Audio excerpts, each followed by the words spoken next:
What's up, you guys? Welcome to Unconventional, where women play by their own rules. I'm your host, Desiree Wodicker, and today I have a very special guest all the way from Thailand, my good friend, Jada.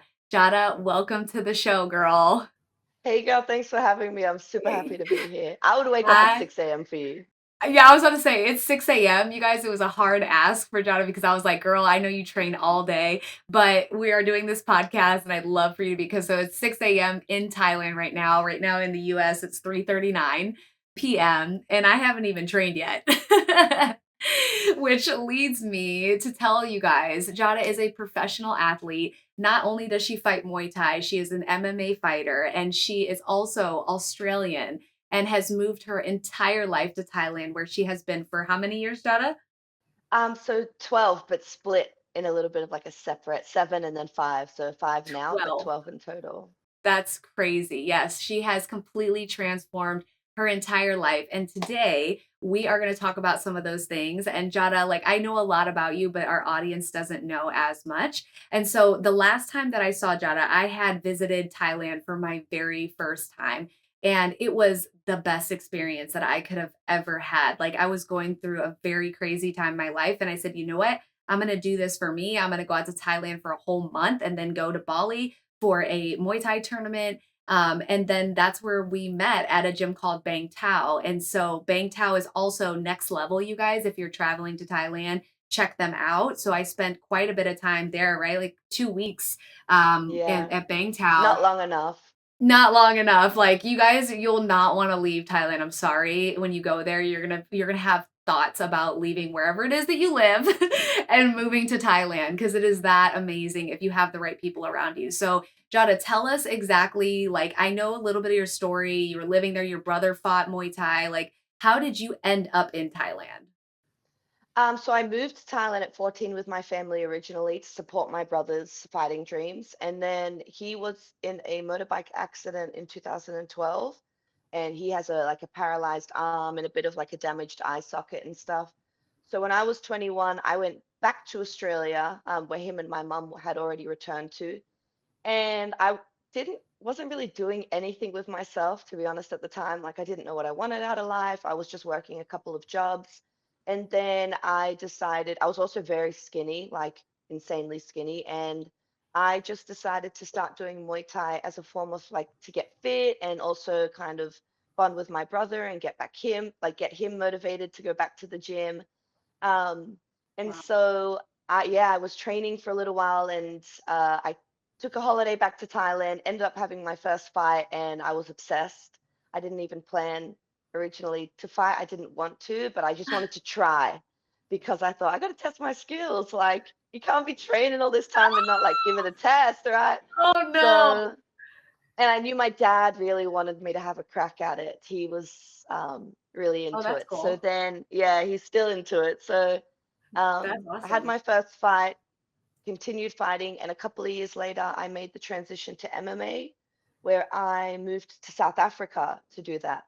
Oh, My brother had a friend there who had signed with the UFC, and my dad told me to reach out to him. And just discussing back and forth, we decided that I should go to South Africa, which was crazy. I spent a couple of years there, like going back and forth between there and Australia. Then my visa got denied, and a teammate of mine there had been sponsored, got a job actually at Phuket Top Team at the time, and he hooked me up with a sponsorship there, and that's how I ended up coming back to Thailand. And then about a year in, I ended up with George and everyone at Tiger until we moved over to Bangtao. I So see. now it's Okay. yeah. So now it's been 5 years Interesting. that I've been back in Thailand. Yeah. Got it. Wow, that's fucking crazy, girl. First of all, you're a family of fighters. That's awesome. Like, let's just talk about that. Imagine you're a dad and you say to your daughter, I think that you should move to South Africa so that you can train MMA. Yeah, well, it was a bit more like me telling him, "Oh, I want to Okay. go to South Africa and train." And my mum was not for it because I was going to Johannesburg. It's like crazy dangerous there. I'm 23 at the time, just a Wow. baby. Yeah, my mum was not for it, but my dad was like, Yeah, he didn't even need convincing. I just said, "This is what I want to do," and he was like, "Sweet, let's go book this ticket." And off, Wow. yeah, and then off I went, and That I is loved so it. cool. I loved South Africa. I had a really good time there. I met some really amazing people who I still keep in contact with. It was a Yeah, it was a good time. South Africa is a beautiful country, and the South African people are very nice. Awesome. Wow. So you have a great relationship with your family, your mom, your dad, it sounds like. Yeah, they're Yeah, very that's gotta supportive. be I'm very lucky. They're supportive. that's gotta be awesome, especially for a woman. Like my dad raised me. I didn't meet my mom till I was like 10 years old. And so like my all my young ages were pretty much from my dad who was military. And like I feel like that made me braver as a woman. Like I feel like like dads have a huge impact on our lives, which is crazy. And yeah, that's gotta Yeah, I be was really wild. I've been very blessed. My dad's like supported me all the way up until like even now, like he does what he can to like support me being here chasing this dream. It's been a lot of Yeah. sacrifice. And my mom actually just moved. My parents are separated, but my mom actually just moved back out here about a year ago because she wanted to be closer to me and she felt like it was her time to she's obviously spent a lot of time with my brother because of his Yeah. situation, but now he's got a bit more independence. He's doing a lot better. So she felt like it was time to come out here and she wanted to start um, just bonding with me more like as Wow. women because now I'm a lot older and supporting me in things that I might struggle with that she's experienced in her life being a woman Yeah. as well. So I've been very fortunate and she lives like 3 houses down from me. I was just about to say, that's crazy, yeah. So does she hang out with Melena's mom? Melena's not here anymore. Where did she No, go? she went back to Argentina. No way, you Yeah, I guys, know. Tell Milena her is to come a back. badass. She's She's a also little just the nicest. yeah, she's very sweet. And her mom is super patient with my Spanish. She was, like, the kindest to me about that. So, your mom is out there now. Wow, that is pretty amazing. Because like, as her, she's, like, she just got you're saying they separated, and now she's, like, starting this new chapter of her life, which is scary, but, like, really exciting, and so, like, I feel like that's super it's really important for women to hear that, like, it doesn't matter, like, where you are, a stage in your life, you can always start over. You can always create a new life for yourself, and you can always have something that's more fulfilling for yourself too, right? Like, that's huge. It's also so interesting and inspiring watching my mom because she is, I think, 56 now, but my mom's such a DIY girl, like do it yourself. She'll, like if the fly screens, there's something wrong with like she'll just fix them, or if there's like something that needs handyman work, like my mom's the woman who like just gets it done. She just does shit. Well, And of course, I she's love fucking Australian. Yeah, no, well, my mom's actually Italian, so she Oh, was okay. born in Italy, proper migrated to Australia on a boat, like proper. But yeah, my mom's like an unstoppable force, and I get a lot of my strong characteristics from my mom. Like Yeah. yeah, my mom's a force to be reckoned with. You look like you're super happy out there, and which I love to watch, but it's definitely been, like, almost 2 years now, like, come May, it'll be 2 years since I've seen you. So what are some things like, I know you're doing a couple cool things, like, share to us, like, what you've been doing the last 2 years, what new little projects you have going on that are gonna blow up, and I wanna hear about that.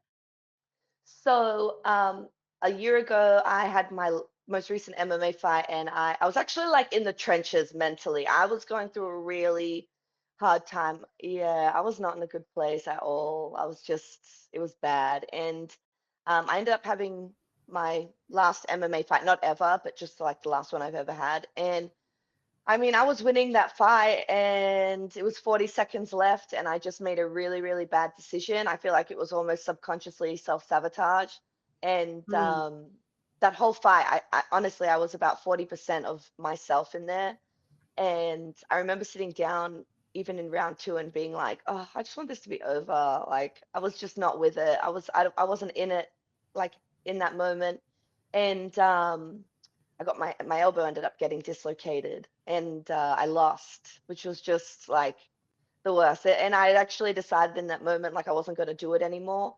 mhm. But Casey, like my best friend Casey, had said, like, I really don't want you to quit. I feel like you're really talented and you've just had a little bit of bad luck and whatnot. So then through that situation, I ended up meeting Mindset Mike. I know you know Mindset Mike. Let's go, Mindset Mike. Shout out to Mindset Mike. And Shout out to Mindset Mike. he reached out to me and we started talking. And he was like, basically, was like, is this what you feel like happens to you before you fight? And it was exactly like what I go through before having, like, before I fight. And I was like, yeah, yeah, that's me to the T. And so we started working together, and I couldn't train at the time because obviously I just had the elbow dislocation. But I was just like practicing everything in my everyday life, and it was making a massive difference. I mean, my coach George will say like it was day and night. Um, Wow. he messaged Mindset Mike once, like voice noted him to be like, "Hey man, I don't know what you've been doing, but she's totally different." So I I was going love through a that. really rough time, yeah. And then I started working with Mike, and once I started training, I went back to Muay Thai and finished the year doing that. But then I decided after dislocating my elbow, I realized that this could kind of be gone tomorrow, this whole thing. And I've put all my eggs in this basket of being a fighter. And it made me realize that I needed to expand myself a little bit more. So I got officiated to be like a judge and referee. I actually decided I'm going to go get my certificate to be a security guard. I've been Okay. speaking to this guy. Yeah, there's like heaps of opportunities for women. They don't really do it. And I am working on a little project that I am going to be announcing soon. Alex has like really pushed me forward with doing that. I'm just kind of in the finishing works of basically starting a retreat, which I'm really excited about. Yeah. Yeah, all women's Muay Thai retreat. I really want to, just get other women out here like trying it and doing it. I know Muay Thai changed my life so much, especially because before it I was very like insecure. I had a lot of just those, Self things that you grow doubts. up with, like just how you look and like self-doubt, like, also feeling like I wasn't doing anything with myself. And I really feel like I found my voice with fighting. And I know like you don't have to fight to love Muay Thai. It can still just change your like your health, your mental strength, your self-confidence in that sort of Yeah. sense, even without fighting. So I just I've been kind of putting the final touches on that, which I will That is be, exciting. yeah, you're the first to hear about it. Oh my God. Okay. Well, duh, that makes sense, Jada. Like you're in the pinnacle place where people come to you to do those things and you're already there. You know what I mean? Like you have like the place. Bang Tao is an amazing I haven't even seen they were just doing construction. Remember when I was there? I haven't even seen it. Like I was like telling Gaston, I was like, I need to go back because I haven't seen. And Alex was like, bro, you need to come check it out. Like I'm really excited to see the changes, but like you have like the everything at your fingertips, which is amazing, the Yeah. experience, the place to do it, and everything. So I'm like encourage you. I can't wait. I'll come do it. I'm there. Let Yeah, me look, know. I've also had like a lot of support. I mean, Alex has been great. He really, really pushed me. He was like, "Why not you?" Like, because like I said, there's that self-doubt, right? And I'm like, "Well, I don't know. I'm not really." And he was just like, "Why not you?" And he really pushed me to do it. Also, Kaz really helped me out, like with letting me sort of be a part of her retreats and helping out coaching with them. And then I have another friend who runs her own in Bali, and she's been really supporting me with this build up, which has been Mm, great. Like having that support from other women who are doing it yeah. and them not, it's not being that environment where like, oh, it's not enough for everyone. And they're like, Right. yeah, girl, you should get it. You got to do it. Like, it's amazing. That's a really Yeah. nice feeling. Like that support from other women. I love that. It's 100%.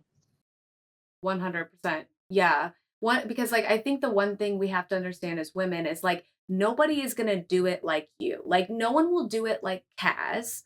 She has her own brand and her own person. You have your own brand and your own personality. And people will gravitate towards those different kind of vibes, you know what I mean? And that's the beautiful thing about that. So like there's no need for women to like behave that way. Like there is enough fish in the sea kind of thing. But there's also like your individuality. Like you're a badass bitch and you've been doing this for 12 years and you have this experience and all of these things.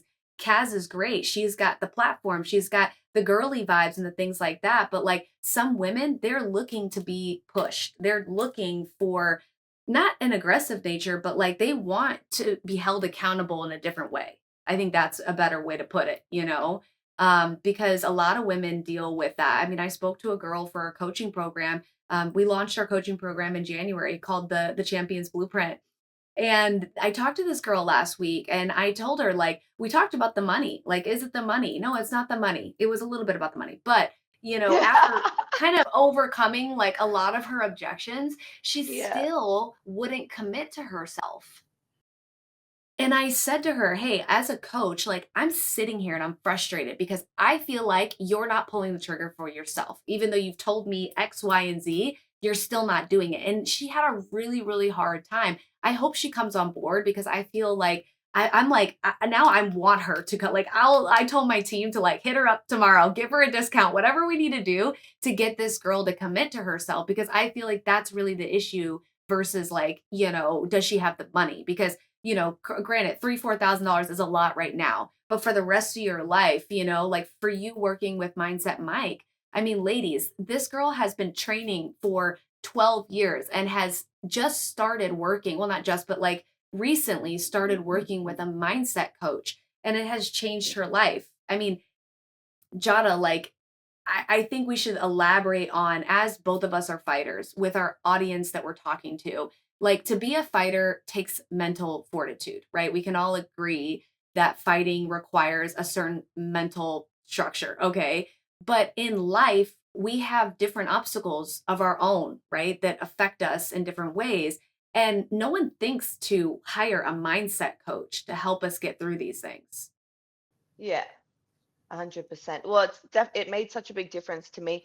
And to be fair, like if Mindset Mike hadn't reached out to me, it's something I'd spoken to in the past with George, but I had this whole idea more that like I needed maybe therapy or something like that.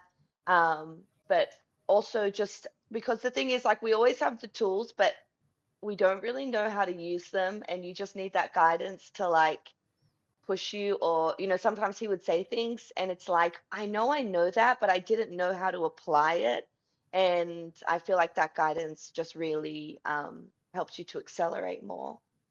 Yeah, 100%. Yeah, ladies, it is not fucking hard for us as women to get in the ring and be violent. Like, I don't know about you, Jada, but like, I have to like go through a whole process to like check off boxes and flip on my switch. Like, maybe different from you. Like, I know you're gung ho at any time. Like, some women, they're ready to fucking fight at any point. But like, I feel like me, I've never been like that. I've always been an athlete, but to be like this killer, sniper, you know, person that isn't in my nature. So I had to like develop this like process that I go through. And I worked with a hypnotherapist, Rich, and that's been helpful too. But he helped turn on that switch for me so that I can compete at a level that I need to compete. You know what I mean? And I feel like I can see that switch in you when you are in the ring. I was It's watching great. that video you just uploaded where he's like, um, she's gonna throw the head kick, she's gonna throw the head kick, and you're like, oh, you're looking for the head kick, like the attitude, because you're not really like that, like in real No, life. You're very sweet and you're really nice, like, but you're like, oh, you're looking for that head kick. Like I can see yeah. that there's that switch. Yeah, yeah, yeah. Yeah, so I think like a lot of women, they don't either they're super feminine or they're like very masculine alpha, but like the women that are super feminine, they're like, okay, I don't know how to access this alpha masculine energy. And then the masculine women are like, I don't know how to be softer, you know what I mean? But I do feel like part of that is mindset because we have to like as women we have so many layers and we need to like learn how to turn on and off those layers, right? Like, do you agree? Yeah, I'm definitely someone who struggles to like get softer. So that's something that I've had to, especially with my partner. Like he's helped me so much in that sense. Especially, I think also turning 30, I was like, all right, I'm ready for my soft woman era. Like I'm ready to not be alpha anymore. Like, and he's definitely really stepped up and helped me in that sense. Um, Mhm. and because I am a bit of like an alpha girl, or like a little bit, I would say aggressive by nature. assertive, I can sometimes maybe in a discussion or something that might be considered conflict, I can be very like become very strong-headed and maybe a bit Mhm. loud, especially being Italian, and throwing my hands around, and he's not like that at all. He's very quiet and calm, and But so I he's really Brazilian, isn't he? I know, but girl, I got a good one. I got a good one. He's real quiet and stoic and calm, and he hates the yelling though. Like that can really trigger him to want to bail out of the conversation.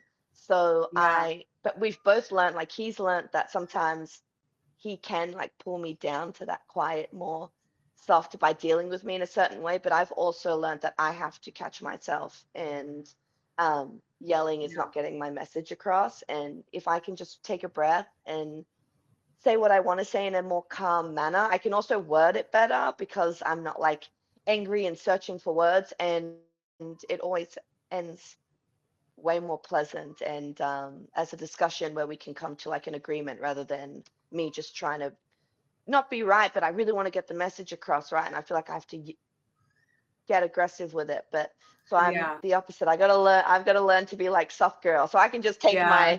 my angry energy or like aggressive energy Yeah. with me into the ring anytime. Yeah. I see a few things here. Like, number one, like, I feel like there's this trend now where women are blaming men for their own traumas, right? Like, oh, this man triggers me. Yes, there can be shithead men that like pull the trauma out of us, but like things like that. Like, I was very kind of irrational in my 20s and just spit at the mouth, say whatever, not give a fuck. And I still gotta do that sometimes. Like, I'm not perfect, y'all. But I will say that there are men that can pull that out of us, right? Because I think women that are, I'll call it spicy like that. I feel like we are living in a trauma. Like this is a response for us either having to be hyper independent or having to be like, the masculine energy in our situations, maybe growing up or with our family dynamic. I don't know, it could be anything where that's how you're acting. And it's not like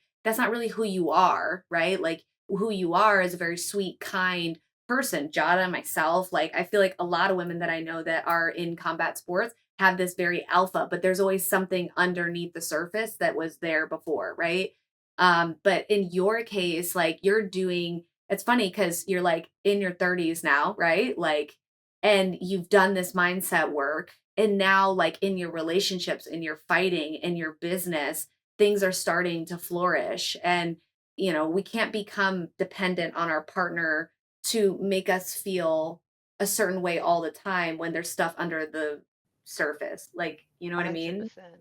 Yeah. Well, if I'm ever like getting a bit anxious or stressed, George will just be like, "What would mindset Mike say? What would mindset Mike do?" Always, it's just what I'm like, okay. I And then I love just that. go back. Yeah, that's George's go-to now. He's like, "Oh, what would mindset Mike say?" Yeah. So tell us what it's like. Tell us what it's like cuz girls, if you have not been, so I always push Bangtao just so you guys know, just so Bangtao knows. I'm like anybody that asks me to like where to train in Thailand, I'm like go to fucking Bangtao because it's like it's so hard to find a place that number 1 has badass fucking combat training. And then number 2 is friendly enough for like the general person to come and train at that gym. And I feel like Bangtao does a fucking amazing job at that. There's a gym in Bali that had Dasoma that does an amazing job at that. There's a gym in Peru, Fight Lab, that does an amazing job at like incorporating, fighting combatives, but it's friendly enough for the person not to be too intimidated to go to, right? So like in Bangtao, like guys, they have a fight side where the highest level of fighters come to train. And then you have like a Ritz Carlton type of conditioning and strength program within on the other side. And then you guys have a fucking like cafe in there, which I didn't even have to eat. I didn't shit my pants one time in Thailand. Do you remember? Congratulations. I told I told you, I was like, I'm not fucking going to eat anywhere else. So I'm staying right here. Like, tell us what it's like to train there every single day of your life. So I think what makes Bangtao really special is that the boys are just really authentic. Like what you see from them is really what you get. Like they're just being themselves, and I think that works in their favor. So I've been so fortunate to be with them and to be a part of this journey and this experience of watching the gym grow. To be a part of it is like, it really is like a family vibe, right? Of course, listen, of course we have like dickheads come through. Of course you get like, it's a huge gym. We have hundreds of people coming through all the time. You're going to have some bad eggs. Like it's inevitable. But just being there every day and seeing, also I really like how like the Muay Thai coaches kind of talk with the MMA, like everyone's sort of friends. You know, sometimes you hit gyms and Muay Thai fighters don't talk with MMA fighters and you hardly even know each other, as we're like, we're all friendly, we all know each Yeah. other on around, you know. It's just been an amazing experience. I feel so endlessly grateful. Sometimes I just think I can't believe this is my life every day. I get to come here, I get to hang out, not even just, but just to, they are like, they're my family. You know, you say like your team is your family, but they really, really are. They are. And especially when you come out here by yourself for a long time and you don't have that family, right? So a lot of people come out here and they spend Christmas alone. There's like Thanksgiving alone, all the holidays that you guys have and like all the holidays that we have. It's it can get really lonely. I've experienced that, right? Christmases by myself, etc.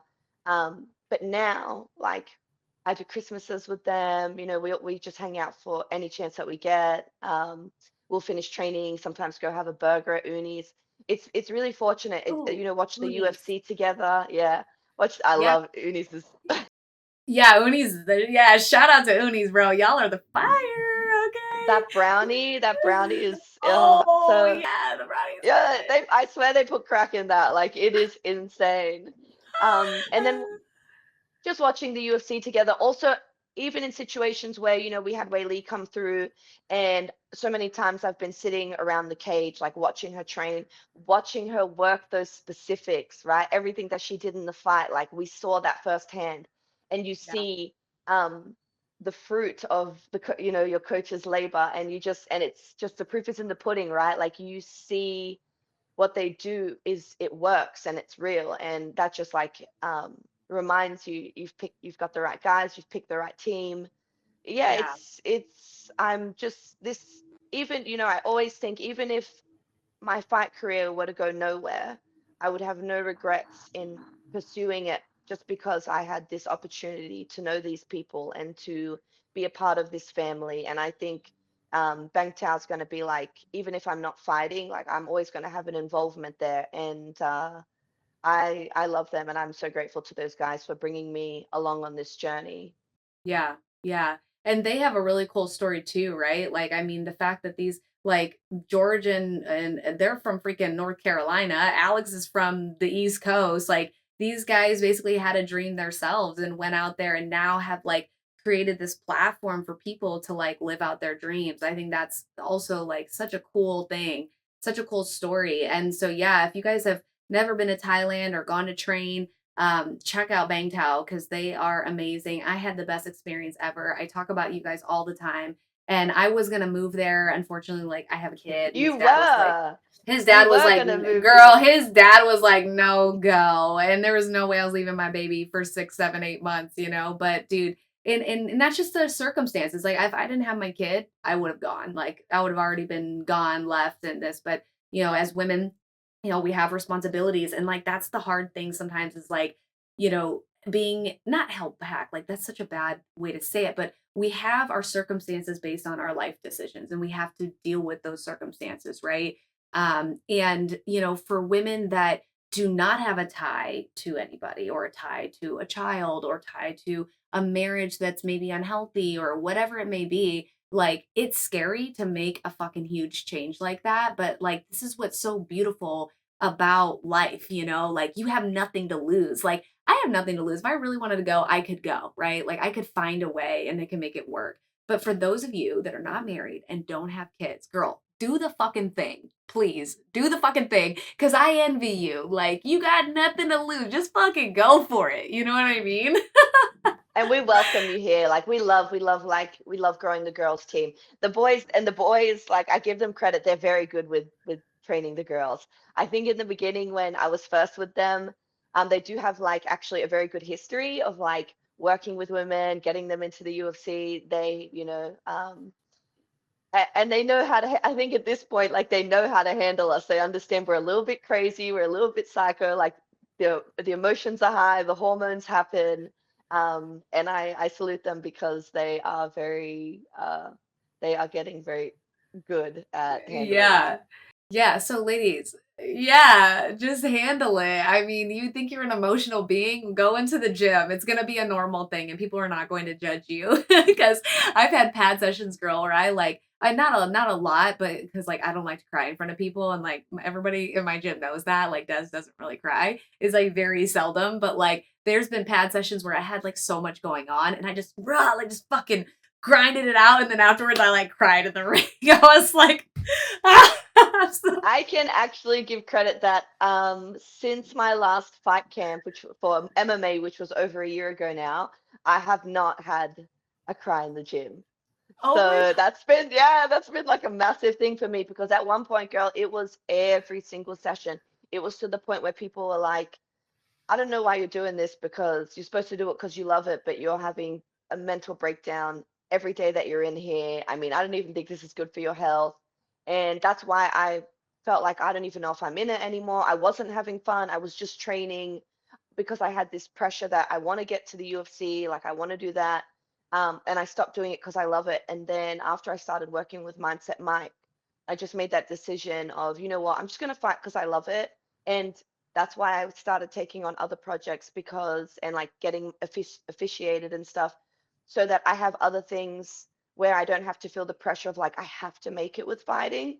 And now I can just do it more because I love it. And I think that that feeling is probably going to help me get further than putting this pressure on myself of like, yeah. I have to win because if I don't, I'm not going to get to the UFC. And if I don't get to the UFC, all of this is for nothing. And then how am I going to make a career for, and just this whole like spiraling out of control in my head, Yeah. leading into a fight. Yeah. Yeah. Instead of like being where your feet are, right? Like I think Yeah.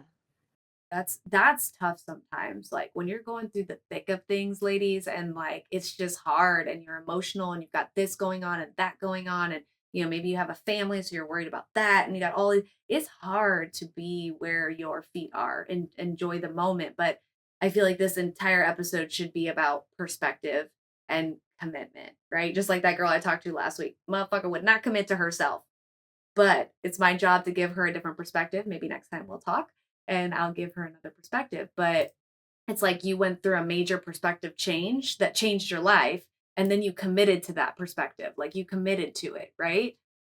Yeah, I realized too at one point, and my first coach used to say that my first MMA coach used to say this to me all the time, that, it basically about it being really the journey and not the destination. Because I realized like one day this will all be over.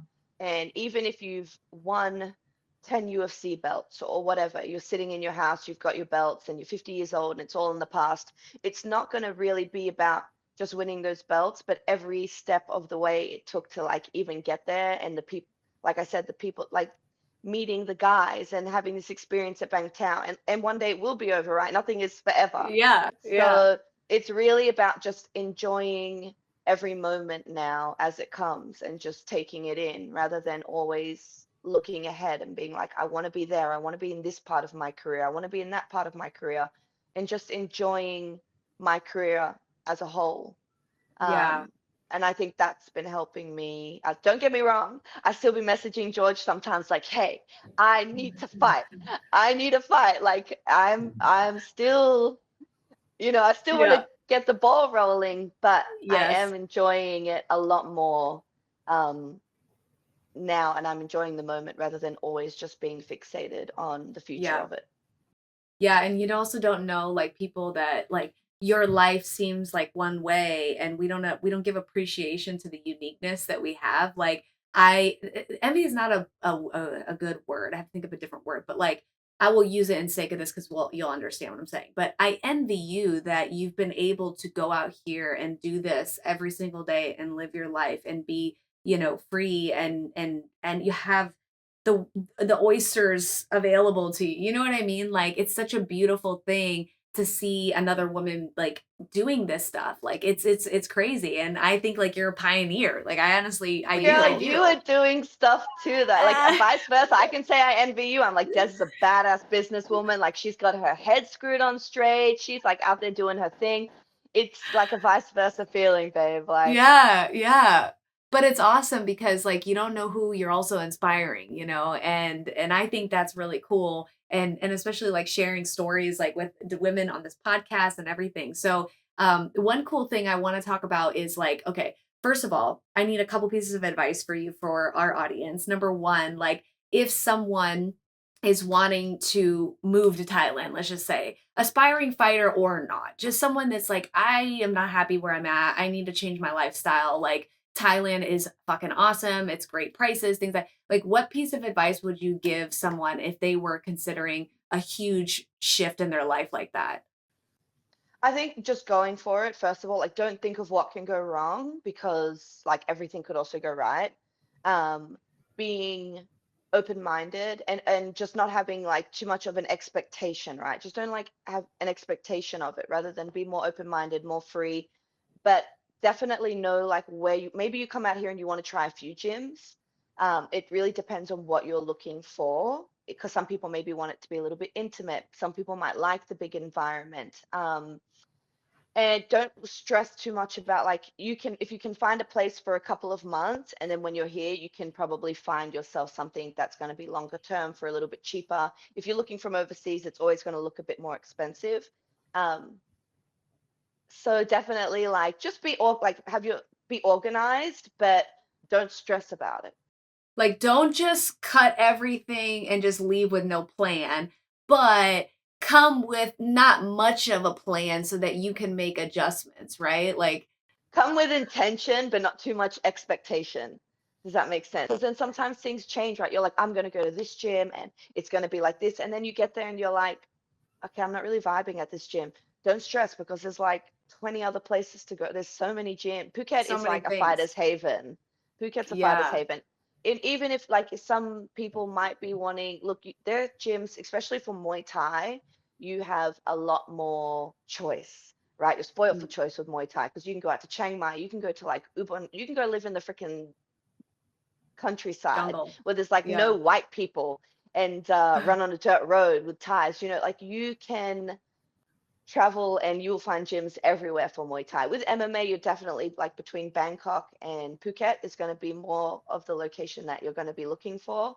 But with Hmm. Muay Thai, you're absolutely spoilt for choice, and Yeah. just come with an open mind and open heart, and yeah, be That's willing to awesome. get out of your comfort zone, because it's going to be weird at first. It is going to be Yeah. like maybe uncomfortable and stuff, but Yeah. I feel like 2 weeks is a good time to like stay somewhere and catch a vibe. Like, I mean, you know, like I came to Bangkok first. So I was training there for like 2 weeks. And then I went down south to Rawai to train at Simbi. And that vibe was completely different than, and I like was like, I actually miss Bangkok. That's why Kim and I freaking rode our scooties all the way through the mountain in the fucking rain. that's right. And then we came up there for like to train, and we were so tired from that. We trained for like very little, and then did I fight or I don't remember, but it was You crazy did because fight, girl. You did fight, because I remember you had to get your hair done. I remember you were like, where can I get bucks braids? And I was like, what? And you're like, where can I get bucks braids? I was like, what the fuck? And yeah, I helped you look up the find that. hairdresser. Yeah, yeah. But yeah, that vibe was so different. So like maybe 2 weeks in one place, like I feel like people move and they like sign leases and then they're like, I don't really like this place. And they either like retreat and go home or they just fucking, they're unhappy again. But like maybe 2 weeks. So all right, so that's No, like give it a great. chance. Yeah. And a lot of English speakers out there, right? Like what about the language? Like Yeah. should people be No, afraid of that? heaps. No, no, no. Like, most, in Phuket, like, there's English everywhere. I mean, you might deal with maybe Russians and stuff who don't really speak English, but a lot of the Thai locals, like shop owners, learn English. Everyone speaks English at our gym, of course. What about Um, the ping pong shows? it's not my vibe, girl. I think I went to one when I was like 16 years old, Do and they they speak tried to English charge. there? I think so. Me love you a long time. Don't know if I'm, don't know if I'm allowed to say that. You can cut that out. I'm Asian, so it's fine. I'm not offended. Uh, um, I But went they to a tried ping to pong what? show once. No, I went to a ping pong show once, and they're like, "Yeah, it's free entry." I was 16. I was like with my friends. We went in, and then they tried to charge me about 500 baht, which is maybe 20 Australian dollars for a Coke, because I didn't want to drink Oh. alcohol. I wasn't buying alcohol from there, so that's how they get you. They're like, "Yeah, free ping pong show," and then they try to charge you absurd amounts for the drinks. Yeah, and Fucking then listen, scammers. the things that they did to that budgie, I don't want to. Yeah, that poor bird. I just not the vibe. I actually If you haven't don't been know to. what a ping pong, just Google it. Yeah, I haven't been. I only go to Patong when I either go to judge and referee fights or I go to watch people fight. I actually haven't gone out in Patong in like a very long time. Yeah, it's a wild world there. It's like Jaco in Costa Rica where we were just at, and we went to like this rave. Impromptu, Gaston and I went to a rave, okay? Because I we're saw like, you were in Costa Rica. bro, we went to this and I said, babe, we're just gonna go see this artist, we're gonna go. Fuck no, we stayed up until sunrise, okay? But You're in Costa when Rica. we You're allowed to. yeah, I was like, fuck it. But afterwards, it was creepy because, first of all, I took some mushrooms, which I love to microdose. Okay, I don't know if you use microdosing, but I do microdose. And but when we were like going back to Hako to go through the jungle and then get an Uber back to our place, it was like dead and gross, like in the city, kind of, and like there were zombies walking around, and I don't know because I was very stimulated, right? These like crazy birds were like fucking chirping, and like I had a panic attack, and Gaston had to be like, "Babe, it's fine." I was like, "I need you to figure out the Uber. I can't do this right now. Like I'm about to freak the fuck out. I feel like we're in a devil town right now, and like I feel like that's kind of how Patong can be sometimes. Like don't be there after Oh 3 because it's just yeah. creepy. It's Creepy. creepy. Yeah, you got all those, listen, you got all those when I was younger even, like walking to through Patong to leave to get a tuk-tuk at 4 or 5 in the morning. And you see it's those lingerers, right? And particularly they're lady boys. And they're the ones that don't look like flattering women. And they're just waiting to pick up the really drunk men who have no idea. Oh, And you see some of them, they get fished in. And the next minute you're watching them walk away and you're like, oh, he doesn't know. Or maybe he does know and he's oh into that. maybe. No. But but I don't think he knows. It's Oh, it is. It's you get to that point, right, where you just see, even in the club, like you'd be dancing and then you get to the point where you're like, I need to go home because you realize the only people left are lady boys and like really, really drunk white men who still haven't found their pickup for the night and they're looking ugh, around. So it's ugh. yeah, don't be there It's after a certain time. don't be that guy, guys. Please don't be that. You Also, guys, we talk about you. So I guess my next question was I like to ask people like what do you feel like your superpower is? Because I feel like we all have our own little uniqueness. We all have like our specialty of things that like we would fight for, right? Like, but what is Jada's superpower? that's a really hard question. I actually don't Where do you know. where do you feel like you're like the strong like what is your strongest piece of yourself that you have? Like I had one girl on my podcast be like, "Hey, like I feel like I can make women feel heard and seen, right? And I give a very comfortable space for that. Like, where do you feel like your superpower is when it comes to maybe dealing with other women or dealing with any other person but yourself?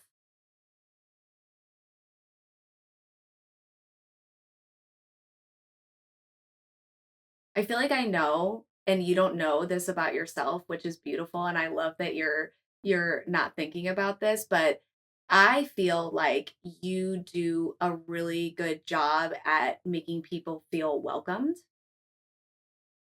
Like when I came to Thailand, like you kind of like took me under your wing, you and Carolina, and like you guys like were so friendly and kind to me. And like I was by myself and I was scared, right? Like I never traveled that long by myself alone. And then like, yeah, it was intimidating. And I feel like you do a really good job at just like letting people be themselves. Like I just felt like I could just be myself. I mean, we shot the shit, me, you, Robin, O'Neill, and like, you know, it was great. And so if you don't have an answer for yourself, I feel like that should be your answer if I could answer for you.